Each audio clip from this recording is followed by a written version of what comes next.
100 വർഷങ്ങൾക്ക് മുമ്പ് കേരളം. 100 വർഷങ്ങൾക്ക് മുമ്പുള്ള കേരളം ഇന്നത്തെ പോലെ തിരക്കേറിയതോ ശബ്ദമുള്ളതോ ആയിരുന്നില്ല. അന്ന് സമയം മന്ദഗതിയിലായിരുന്നു. ജീവിതം പ്രകൃതിയുടെ താളത്തിൽ ഒഴുകിയിരുന്നു. രാവിലെ സൂര്യൻ ഉയരുന്നതിന് മുമ്പേ ഗ്രാമങ്ങൾ ഉണരും. അലാറം ക്ലോക്കുകളില്ല, ഫോണുകളില്ല. പക്ഷികളുടെ കൂകലും കാറ്റിൻ്റെ ശബ്ദവും തന്നെയായിരുന്നു മനുഷ്യരുടെ സമയം അറിയിച്ചിരുന്നത്. വയലുകൾ കേരളത്തിൻ്റെ ജീവനായിരുന്നു. പുലർച്ചെ കർഷകൻ കാളകളോടൊപ്പം പാടത്തേക്ക് ഇറങ്ങും.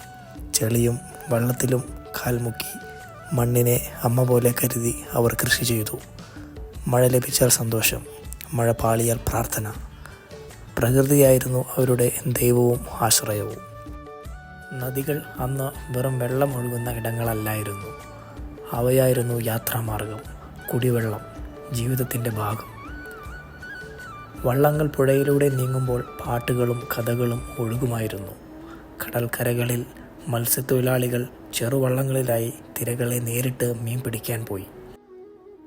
കടൽ ഭയം നൽകുന്നതും ജീവിതം നൽകുന്നതുമായിരുന്നു. ഒരു ദിവസം മീൻ ലഭിച്ചാൽ അത് മുഴുവൻ ഗ്രാമത്തിൻ്റെയും സന്തോഷമായിരുന്നു. അന്നത്തെ വീടുകൾ ലളിതമായിരുന്നു. ഓലമേഞ്ഞ വീടുകളും മൺചുവരുകളും. വൈദ്യുതിയില്ല, പകരം വിളക്കുകളുടെ വെളിച്ചം. വൈകുന്നേരങ്ങളിൽ കുടുംബങ്ങൾ ഒരുമിച്ചിരുന്ന് കഥകൾ കേൾക്കും, പഴയ അനുഭവങ്ങൾ പങ്കിടും. വിദ്യാഭ്യാസം എല്ലാവർക്കും ലഭ്യമായിരുന്നില്ല. ചിലർക്ക് മാത്രമേ സ്കൂളുകളിൽ പഠിക്കാൻ കഴിഞ്ഞിട്ടുള്ളൂ. എന്നാലും അറിവിന് വലിയ വിലയുണ്ടായിരുന്നു. ഒരു പുസ്തകം അല്ലെങ്കിൽ ഒരു പത്രം ഗ്രാമം മുഴുവൻ കൈമാറി വായിക്കും. പഠിച്ചവർ പഠിക്കാത്തവരെ പഠിപ്പിക്കുമായിരുന്നു. സമൂഹത്തിൽ വ്യത്യസ്തങ്ങളും നിയന്ത്രണങ്ങളും ശക്തമായിരുന്നു. ജാതി വ്യവസ്ഥ ആളുകളുടെ ജീവിതം നിശ്ചയിച്ചിരുന്നു. കാലം എന്ത് വഴിയിലൂടെ നടക്കണം എന്ന് അവർ തീരുമാനിച്ചു. എവിടെ നിന്ന് വെള്ളം കുടിക്കണം എന്നതുവരെ തീരുമാനിക്കപ്പെട്ടിരുന്നു. എങ്കിലും അതിനെതിരെ ചിന്തകൾ വളരാൻ തുടങ്ങി. നവോത്ഥാനത്തിൻ്റെ ആദ്യ ശബ്ദങ്ങൾ മൗനമായി കേരളത്തിൽ ഉയർന്നു. യാത്രകൾ എളുപ്പമല്ലായിരുന്നു. റോഡുകൾ കുറവ്, വാഹനങ്ങൾ അപൂർവം. കാൽനടയായി അല്ലെങ്കിൽ വള്ളങ്ങളിലൂടെ ദൂരം താണ്ടി ആളുകൾ സഞ്ചരിച്ചു. ഒരു യാത്ര തന്നെ സാഹസമായിരുന്നു. ഉത്സവങ്ങൾ ആളുകളെ ഒന്നിപ്പിച്ചു. ഓണം, വിഷു, ക്ഷേത്രോത്സവങ്ങൾ, പെരുന്നാളുകൾ എല്ലാം സന്തോഷത്തിൻ്റെ നിമിഷങ്ങൾ. പാട്ടും കളിയും ചെണ്ടയുടെ ശബ്ദവും ഗ്രാമജീവിതത്തെ നിറച്ചിരുന്നു.